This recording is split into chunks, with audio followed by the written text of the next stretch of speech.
மத்திய அரசு பல்வேறு நல்ல திட்டங்களை மாநில அரசுக்கு கொடுத்தாலும் தமிழக அரசு அதை செயல்படுத்தவில்லை என பாஜக மூத்த தலைவர் தமிழிசை சவுந்தரராஜன் குற்றம் சாட்டியுள்ளார். சென்னை திருவொற்றியூரில் உள்ள வடிவுடையம்மன் கோயிலில் முன்னாள் ஆளுநர் தமிழிசை சவுந்தரராஜன் தனது பிறந்த நாளை முன்னிட்டு சாமி தரிசனம் செய்தார்.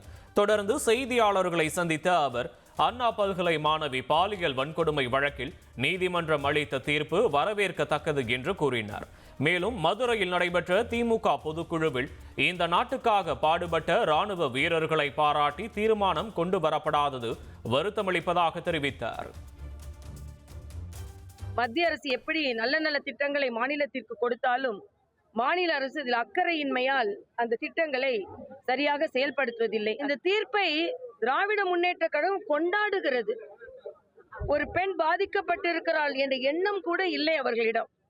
5 மாதத்தில் நாங்கள் தீர்ப்பை கொண்டு வந்தோம், அதனால எங்களுக்கு தான் அது சாதனை என்று சொல்கிறார். அப்படி என்றால் ஒரு பெண் பாதிக்கப்பட்ட வேதனையின் சாதனை யாருடையது?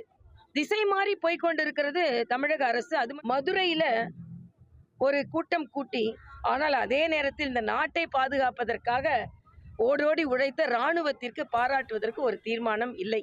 AI தொழில்நுட்பம் மருத்துவத்துறையில் மிகப்பெரிய மாற்றங்களை தந்திருப்பதாக மக்கள் நல்வாழ்வுத்துறை அமைச்சர் மா சுப்பிரமணியன் கூறியுள்ளார்.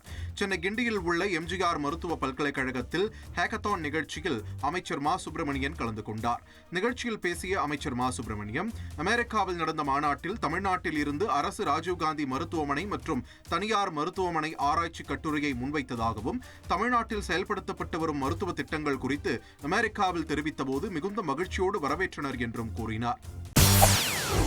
செய்திகளை உடனுக்குடன் தெரிந்து கொள்ள உடனே சப்ஸ்கிரைப் பண்ணுங்க.